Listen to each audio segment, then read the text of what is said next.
when you walk into the building, immediately, even before you put your bags down in your office, somebody could be asking you a question about what's going to be happening later on in the week or later on in that month, and you haven't even thought about those things.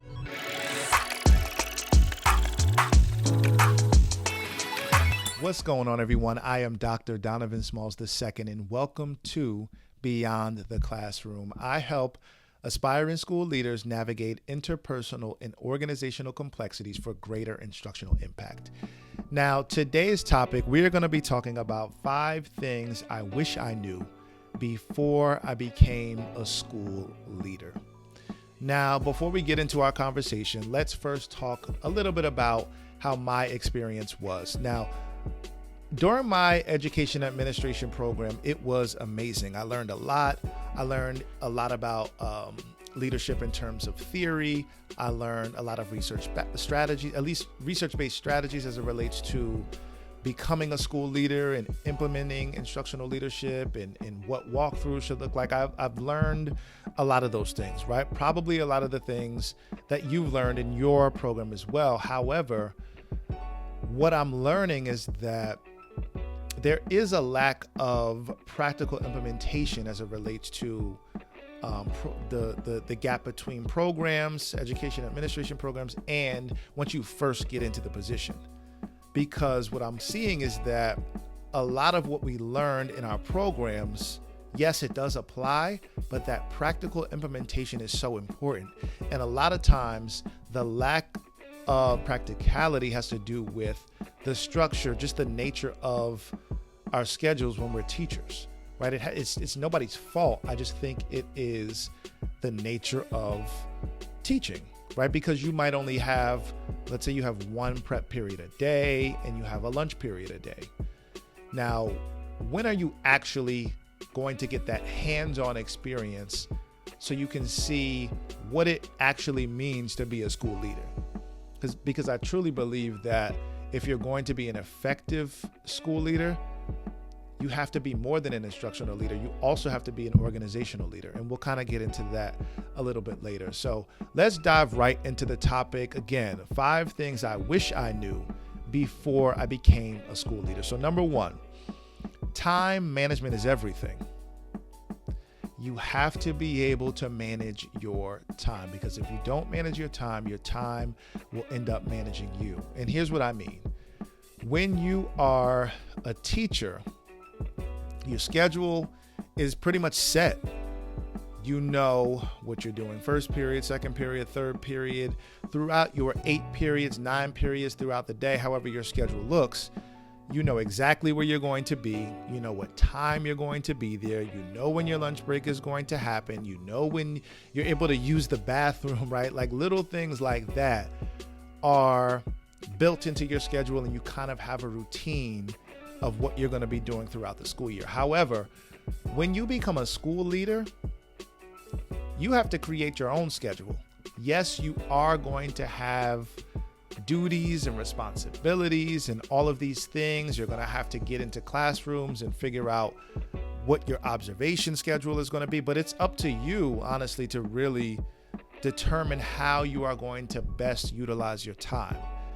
And if you don't figure out a way that you can schedule your time hour by hour, class period by class period, then you could potentially be consumed with all the other things that go on with school leadership and never actually get anything done. So it's extremely important to manage your time, figure out a schedule that works best for you, that you can get your observations done, that you can pop in and be visible in the hallways, like all of those things. You have to write that down and make sure that they are accounted for. All right. So our second thing as it relates to what I wish I knew before I became a school leader is the emotional toll. Now, when I think about the emotional toll, I laugh because during my first year as a school leader, it was emotional, to be honest, in terms of just like truly understanding what school leadership was all about. Think about it. You are partly responsible for what goes on in that building.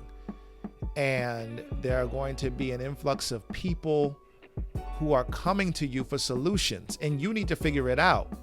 And I'm not saying that you need to figure it out by yourself, but you do need to figure out a solution collectively.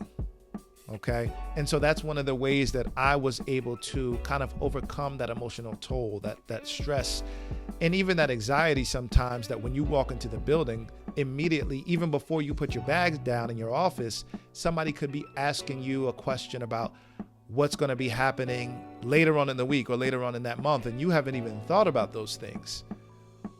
There may be a situation that occurs with maintenance, and you might have to tend to that, and you didn't even open your door, plug in your computer to check your email yet.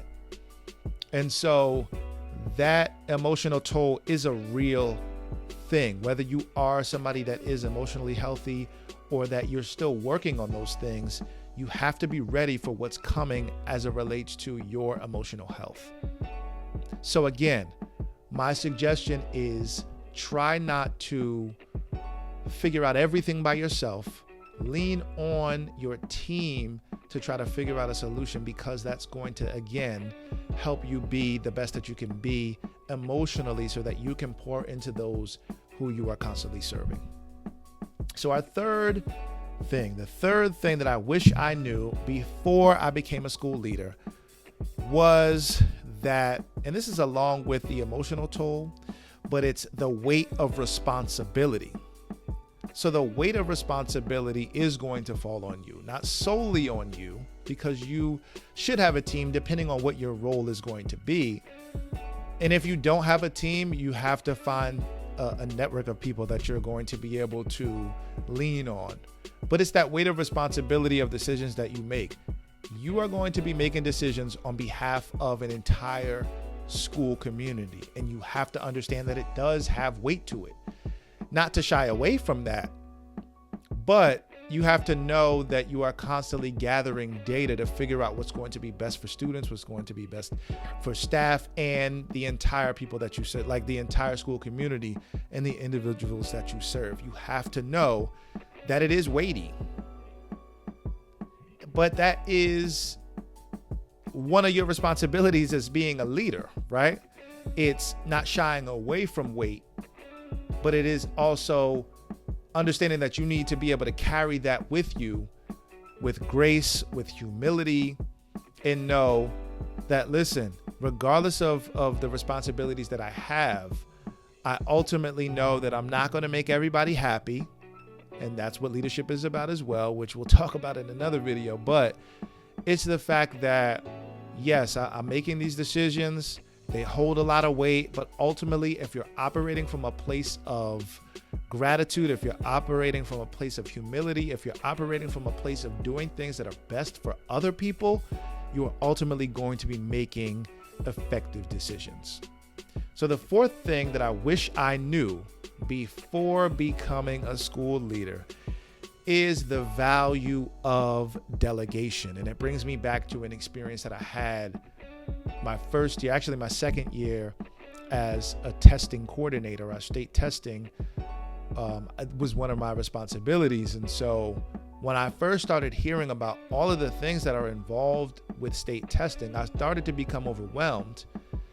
And the reason why is because initially I thought that all of these things were my responsibility to get done. However, although yes, I'm responsible for making sure that they get done, doesn't mean that I'm responsible for doing all of those things, because there are a bunch of people within the building that you're going to be working with that have an expertise in an area that you don't.